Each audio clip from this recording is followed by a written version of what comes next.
कराना है तो टूट जाए।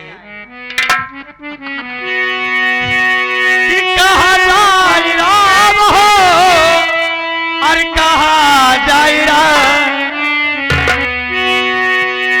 और किलई के जुल्मी जवनिया कहा जाए राम के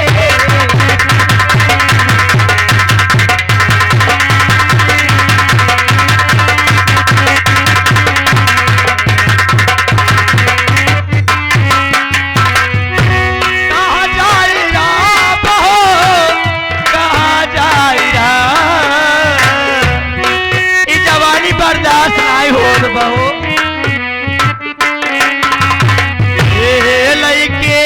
हे लइके जुल्मी जवनिया कहाँ जाइया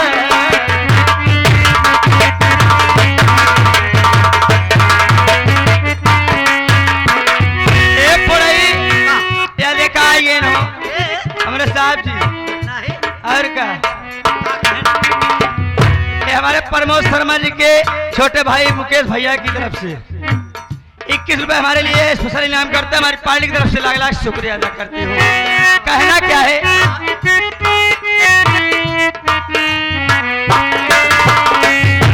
पहली जवानी मोरी अखिया पिलाई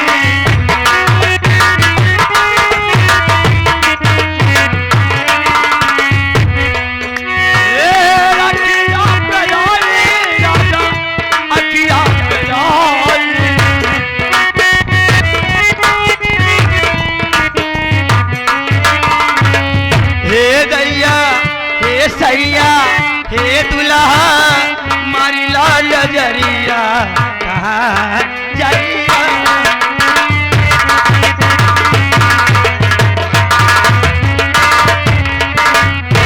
मैडम यह दिखा के हमारे मोरी सिलवा पिया